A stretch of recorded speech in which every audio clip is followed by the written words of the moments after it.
The Esquiline Treasure is an ancient Roman silver treasure that was found in 1793 on the Esquiline Hill in Rome. The hoard is considered an important example of late antique silver work from the 4th century AD, probably about 380 for the major pieces. Since 1866, 57 objects, representing the great majority of the treasure, have been in the British Museum. Two of the most important objects in the treasure are the ornate silver-gilt engraved boxes known as the Projector Casket and the Muse Casket. The treasure was part of the belongings of a wealthy Roman household of high social status, which can probably be identified. The collection includes 8 plates, a fluted dish, a ewer inscribed for Pellegrina, a flask with embossed scenes, an amphora, 6 sets of horse trappings, with furniture fittings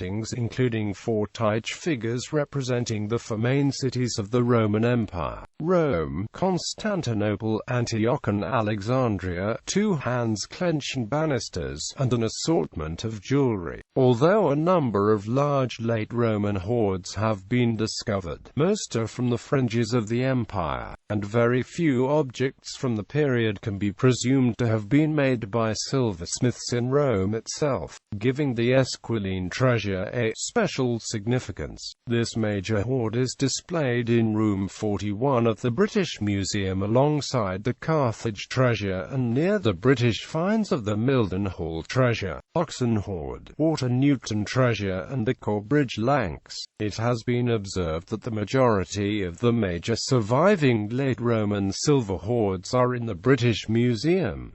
Discovery of the treasure. In the summer of 1793, workers encountered a large collection of silver objects during excavation work at the foot of the Esquiline Hill in Rome, which had been the area favored by the Roman aristocracy for the houses throughout the Roman period. These items were found in the ruins of a Roman building, which was at the time in the premises of the monastery of San Francesco di Parola in Rome. The first official record of the finds was made 1 year after the discovery by the famous Italian classical archaeologist and later head of the Capitoline Museum, Ennio Quirino Visconti. The treasure passed through many hands before eventually being acquired by the French collector and one-time ambassador to Rome, the Duc de Blancas. In 1866 his collection was sold in its entirety to the British Museum. However, 2 other items in the treasure can be found in the Musée du Petit Palais in Paris, and the Museo Nazionale in Naples. The Projector Casket. The so-called Projector Casket is one of the most famous and magnificent examples of silver craftsmanship from late antiquity in Rome. It is partially gilded to highlight some areas, and was made by the repoussé technique, that is, the ornamented relief was achieved by means of pressing or pushing back the metal surface. The box is 55.9 centimeters long, 28.6 centimeters high and 43.2 centimeters wide and has a weight of 8.2 kilograms. The base of the box has swinging handles at each end. The 5 panels on the lid of the box represent 3 mythological scenes, a double portrait and a bathing scene. On the top panel of the lid are half-length figures of a man and woman within a wreath held by standing erots and an inscription which reads, SECVNDEETPROIECTAVIVATIS The attire of the 2 figures are clearly that of an affluent couple from late antiquity. The woman is wearing a long-sleeved tunic with a large necklace. In her hands she holds a roll of paper. The man is in a long-sleeved tunic that he wears under a chlamys.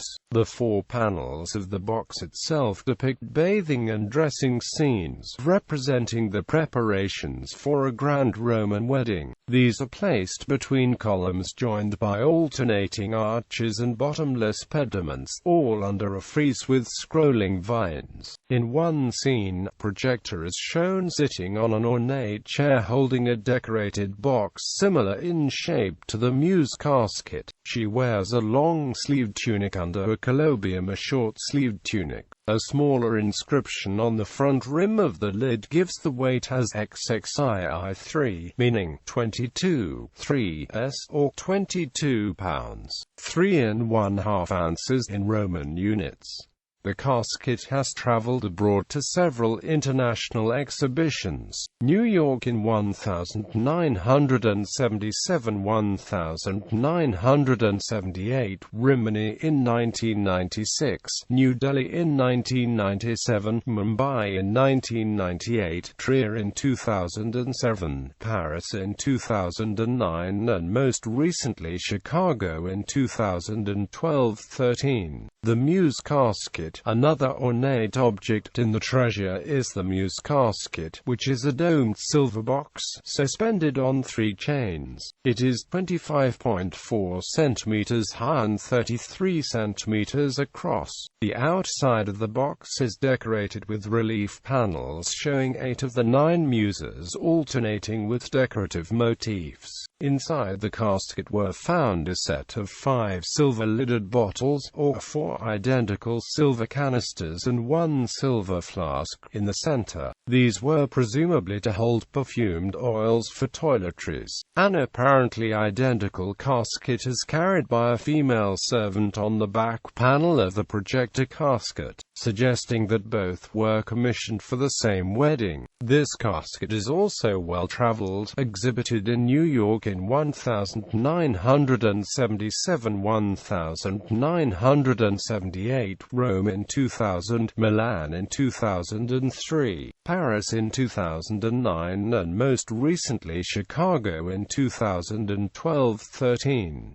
Projector and the Tarsi. The British Museum follows Kathleen J. Shelton in dating the treasure as a whole to the period 330 to 370. Shelton favors a period of some 20 to 25 years within that range, with the major objects from the same workshop, and probably for more than one generation within a family. Current research suggests that the Projector Casket and some other items in the treasure were a wedding gift to the newly married couple Projecta and Secundus.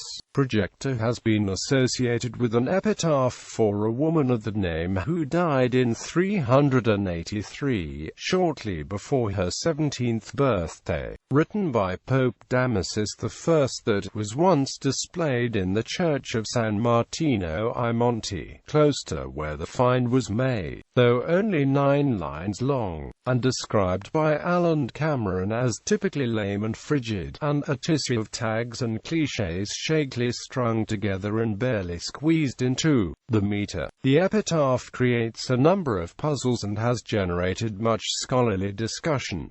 The epitaph reads, QVIDLOQVARAVTSILEMPROHIBET hic TVMVLVSLACIANETICEOGNOSCEPARENTEVERATFVERAT primo QVAIVNCTAMARITO decor SVO solo CONTENTA PVDOREHEVDILECTA satis MISERAGENITRICIS more ACCIPEQVIDMVLTISDHALAMI post fodera prima EREPTAX OCVLISFLORIGENITORISABIIT ATHERIMCVPIENS CHILICIONSCENDEREMASVSPRASDATCVNCTISSOLACIFLETVS VIXIT and 16 max dies 25 depth 3 Callian FLMEROBAVDEETFLSATVRNINCONSS. What? Should I speak, or be silent? Grief itself prevents speaking out. Thus Tomb holds the tears of the parents of Projecta, who had been the wife of Primus, beautiful in her elegance, content with modesty alone, cherished by the love of her most wretched mother. Understand, in few words, soon after the marriage, snatched from the sight of Florus, her father, she departed, seeking to rise to the ethereal light of heaven. These Damasus offers to all as a relief for tears. She lived 16 years, 9 mos, 25 days, was buried December 30th in the consulship of Flavius Merobodes and Flavius Saturninus. The translation here of Proiectafverat primo qvaivnctamarito as Projecta, who had been the wife of Primus, continues to be hotly discussed. Primus, meaning first, was a Roman male name, but other possibilities of the Projecta had a first husband, or that her unnamed husband was Primus or first in the complementary sense of being the tops. Alan Cameron, who supports the Projecta of the epitaph being the wife of L. Tertius Secundus and the owner of the casket, sees primo as punning wordplay by Damasus. Second was actually first in quality. He says this would be typical of Damasus's style. Kathleen Shelton disagrees, seeing no connection between two different women called Projecta, one of the epitaph and the other of the casket, and supporting Primus as the name of the husband in the epitaph. The epitaph for Projecta gives her father's name as Florus,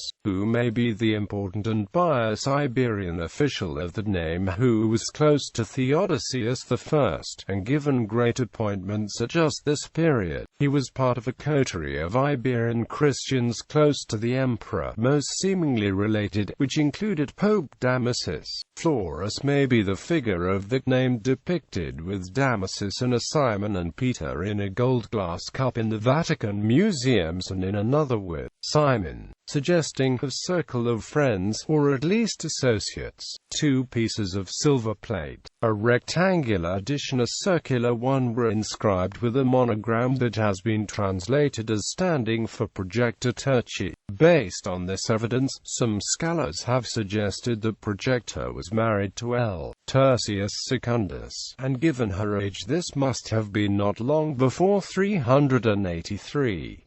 However, not all the monograms seem to relate to this couple, and it may well be that the treasure represented the family silver accumulated over more than one generation. A ewer in the treasure is inscribed with the female name Pellegrina, but her identity has not been the subject of equal speculation, as there is no other evidence to go on. Another couple of Tertius and Pellegrina has been tentatively suggested, though how their dates would relate to Projecta and Secundus is unclear. While Projecta was evidently Christian, her husband, if he was L. Tertius Secundus, was a member of a prominent family, many of whom remained pagans until the end of the century. The Ivory Samachi and Nicomachi diptych from the same period in Milia in Rome shows pagan iconography, some 70 years after the conversion of Constantine. The old religion still had supporters in the Roman elite. The 4 titles of the main cities of the empire suggest they were made for the posts of a great official's chair. Elita, members of the Tarsi, held several such positions. Cameron claims that the helmet of Constantinople is a form not found on tithe figures of that city before 380, when the see of Constantinople was suddenly raised to be second to Rome, above older ones such as Alexandria. It has been suggested that the treasure was buried at the Tarsi house on the Esquiline Hill just before the Visigothic attack on Rome by Alaric I, in 410 AD. Christian pagan iconography. In spite of the Christian inscription on the Projector Casket, the iconography of the figurative decoration of the treasure is purely pagan, a common mixture in Roman metalwork from the period to about 350, when early Christian art had not yet devised iconography for essentially secular decoration. Three sides of the Projector Casket's lid are decorated with pagan mythological motifs. These include the deity Venus on a cockle shell, Nereids riding Akitos and a hippocamp. The mixture of Christian and pagan inscriptions and symbols may have been a compromise reflecting the affiliations of the bride and groom's families, described in the previous section. Gallery.